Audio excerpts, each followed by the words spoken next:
Hi everyone, Holly here, and today, as promised, we are going to be talking a little bit about borderline personality disorder. So, what is it? What are the symptoms? And how does it affect the person and the people involved with someone who has borderline personality disorder?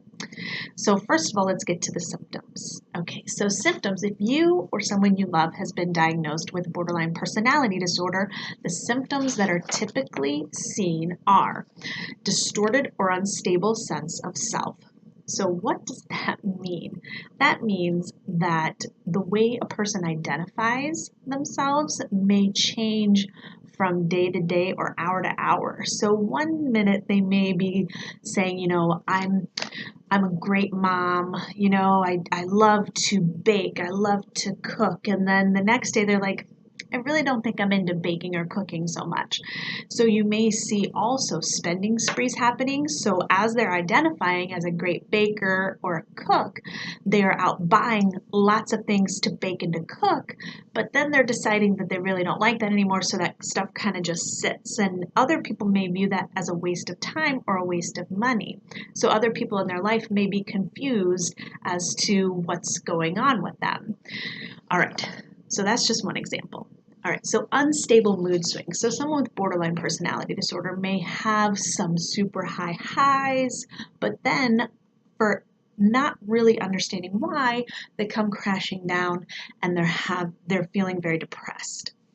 A pattern of intense and unstable relationships. So someone who has borderline personality disorder, they may quickly form relationships, and the relationships may seem amazing and awesome at first. They're on top of the world, they're on cloud nine. This is the best person that they've ever met in their entire lives. But then, because borderline personality disorder also brings along with it this fear of abandonment, usually because of a childhood trauma that has occurred, the relationship can quickly start to have issues as that fear of abandonment kind of creeps in, and some sabotaging of the relationship may start to occur, as in distrust. I know you're cheating on me. I know you were going here, or why did this person call, or why did your phone just light up? Why did you take an extra 10 minutes when you were at the store? And so the relationship may quickly start to deteriorate as the mood swings also come in, but also this fear of abandonment is affecting the relationship too. All right, so another symptom is impulsive and unsafe behaviors such as spending sprees, substance abuse, unsafe sex, stuff like that. So on top of the mood swings, distorted sense of self, unstable relationships, you may see unsafe behaviors and acting impulsively.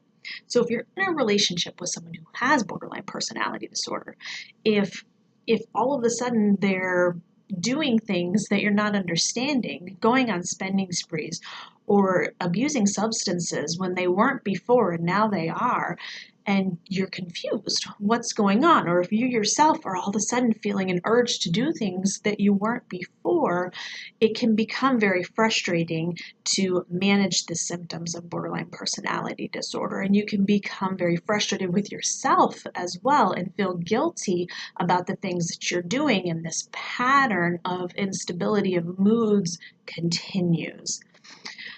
All right, so some other things, other symptoms that we notice: self-harming behaviors such as cutting or burning or scratching oneself. So like I said earlier, this feelings of guilt can come in, and depression and mood swings. And then we have the self-harming behaviors as we're trying to, like I said in an earlier video, we want to get these endorphins pumping to help us to feel better, and the self-harming behaviors may come into play. So feeling of dissociation may also be coming in. So this is kind of where the mind comes away from the body, and you may feel out of touch with yourself. Ongoing thoughts of suicide, suicidal gestures, chronic fear of abandonment, feeling empty or lonely. Again, a lot of that can come from childhood trauma that may have occurred. Maybe there was a split, a divorce that occurred when you were younger, or being abandoned by a parent, ending up in foster care, or being taken care of by grandparents, parents weren't around, that feeling of abandonment, and then you're trying to grasp onto relationships that come around later on in life, and it can all lead back to childhood, not entirely necessarily. It can be negative relationships that occur later on. But typically what I've seen in my practice is those who are diagnosed with borderline personality disorder, many times it can be as a result of childhood trauma. So what are the risk factors? Like I said just now, childhood trauma. There are some brain issues that we've noticed. With the impulse control, we know that there are some lobe issues that have occurred with controlling impulses, hereditary factors. People who have a family member who have been diagnosed with borderline personality disorder are more likely to have it. So as you can imagine, there are a lot of things that are affected by borderline personality disorder.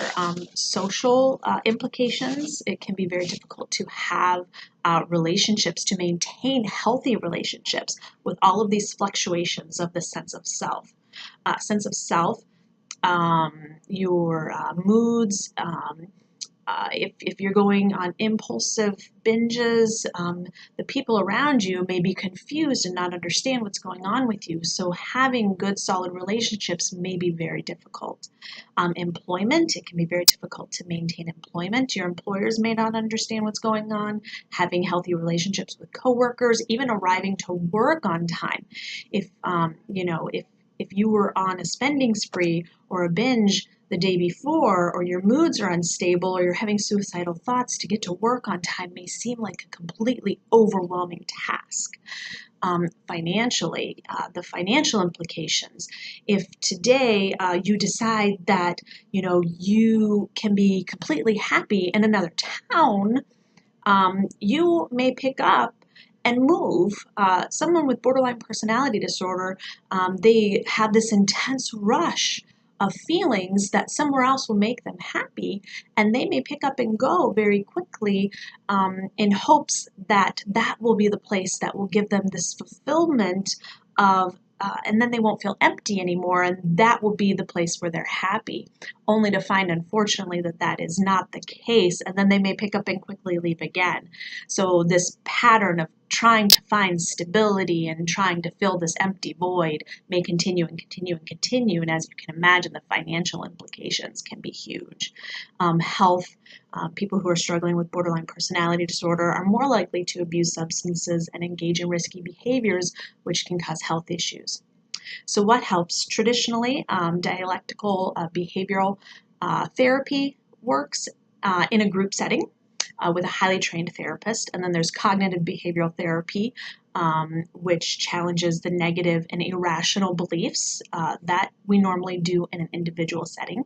So I'm going to have some information on my website. I'm going to put a link below about this, and I'm going to have a link to some cognitive behavioral resources on the website as well. I hope that this helps to clear up any questions that you might have about borderline personality disorder. And if you have any more, please put them below, and don't hesitate to send me an email.